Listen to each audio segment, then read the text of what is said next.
திருநெடுங்களம் நித்திய சுந்தரர் கோயில். திருஞான சம்பந்தர் பாடல் பெற்ற இந்த சிவாலயம் காவிரி தென்கரையில் அமைந்துள்ள 8வது சிவத்தலமாகும். திருச்சி தஞ்சாவூர் சாலையில் துவாக்குடி என்னும் ஊரிலிருந்து 5 கிலோமீட்டர் தூரத்தில் அமைந்துள்ளது. இந்த கோயில் 2 கோபுரங்களுடனும் கிழக்கு நோக்கி அமைந்துள்ளது. 5 நிலை கொண்ட கோபுரத்தில் அழகிய சிற்பங்கள் காணப்படுகின்றன.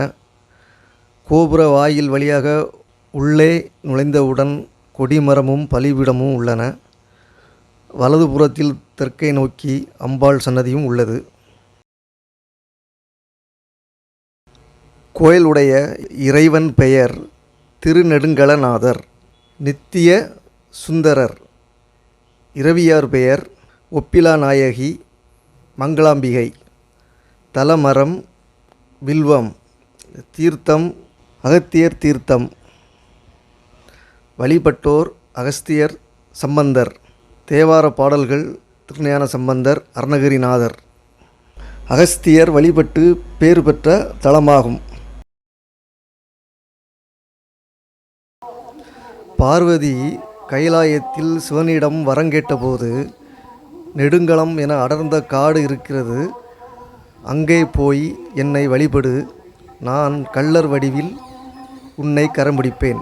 அதனால் சிவன் தன்னுடைய திருமேனியின் இடது பாகத்தினை பார்வதிக்கு ஒதுக்கி கொடுத்தார். இவருக்கு அர்த்தநாரீஸ்வரர் என்று பெயர் உண்டு. மற்ற கோயில்களில் மூலஸ்தானத்தில் நடுநாயகமாக விளங்கும் ஈசன் திருநெடுங்குளத்தில் மூலஸ்தானத்தில் பார்வதிக்காக பாகத்தை ஒதுக்கி கொடுத்துவிட்டு கொஞ்சம் தள்ளி வீட்டிலிருந்து அருள் பாலிக்கிறார். இங்கு சிவலிங்கம் மட்டுமே இருந்தாலும் இருவருமே இருப்பதாக ஐதீகம். மூலவரை தரிசிக்க செல்லும்போது இடது புறத்தில் விநாயகர் உள்ளார், வலது புறத்தில் நடராஜர் நடனமாடிய நிலையில் உள்ளார். திருஞான சம்பந்தர் அருளியது கோயில் கருவறை அருகே உள்ளது. மூலஸ்தானத்தின் மேல் 2 விமானங்கள் உள்ளன. காசி விஸ்வநாதர் கோயிலுக்கு அடுத்தபடியாக இங்கு மட்டும்தான் 2 விமானம் உள்ளது. கருவறையில் 2 விமானம் இருப்பது ரொம்பவே விசேஷம். இது சோழர் கால கல் உரல் சிறந்த வேலைப்பாட்டுடன் அமைந்துள்ளது. இங்கு சிவன் சுயம்பு மூர்த்தியாக அருள் பாலிக்கிறார்.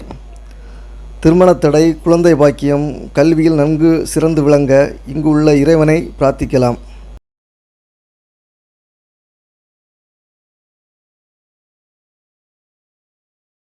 வெளிப்பிரகாரத்தில் அமைந்துள்ள லிங்கம் மற்றும் சப்த கன்னியர்கள் சிலைகள் உள்ளன.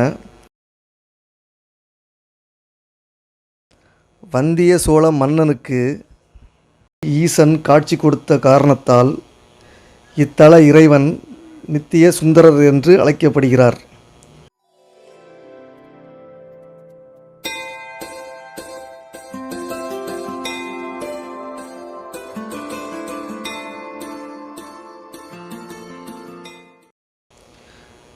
யோக தட்சிணாமூர்த்தி சன்னதி.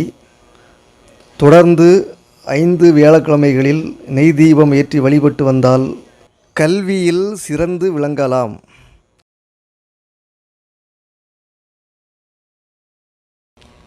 இது வலம்புரி விநாயகர் சன்னதி.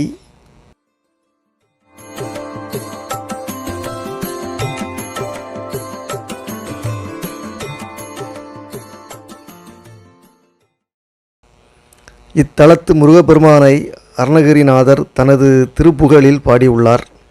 திருப்புகழில் இத்தலத்து முருகன் மீது ஒரு பாடல் உள்ளது. இத்தலத்தின் முருகப்பெருமான் தனது தேவியர் இருவருடன் நின்ற கோலத்தில் கிழக்கை பார்த்து எழுந்தருளியுள்ளார். கருவறை பின்புறத்தில் அம்மையப்பர் உள்ளார்.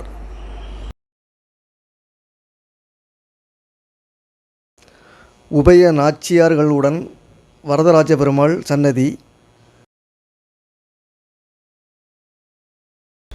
காசி விஸ்வநாதர் கோவிலில் அமைந்திருப்பது போல் இத்திருக்கோயிலின் கருவறை மேல் 2 விமானங்கள் அமைந்திருப்பதால் தட்சிண கைலாயம் என்று அழைக்கப்படுகிறது.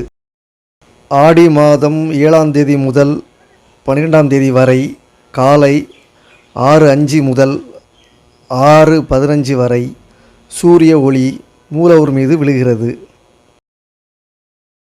அகஸ்தியர் சிவபெருமானுக்கு பூஜை செய்த தலம் இது அகஸ்தியர் தீர்த்தம். இந்த கிணற்றில் எப்போதுமே தண்ணீர் வற்றியது கிடையாது.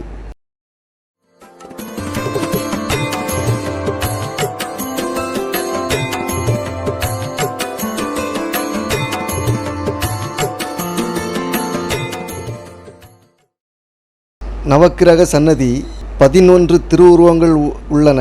சூரியனாரின் சிலை தனது இரு மனைவியரோடு மேற்கு திசை பார்த்து உள்ளார். மற்ற 8 கிரகங்கள் சூரியனாரை நோக்கி காட்சி தருவதாக அமைந்து உள்ளது. அம்பாள் ஒப்பிலா நாயகி சன்னதி அம்மன் நின்ற கோலத்தில் காட்சியளிக்கிறார். கோயில் காலை 6 மணி முதல் 12 மணி வரை, மாலை 4 மணி முதல் இரவு 8 மணி வரை திறந்திருக்கும்.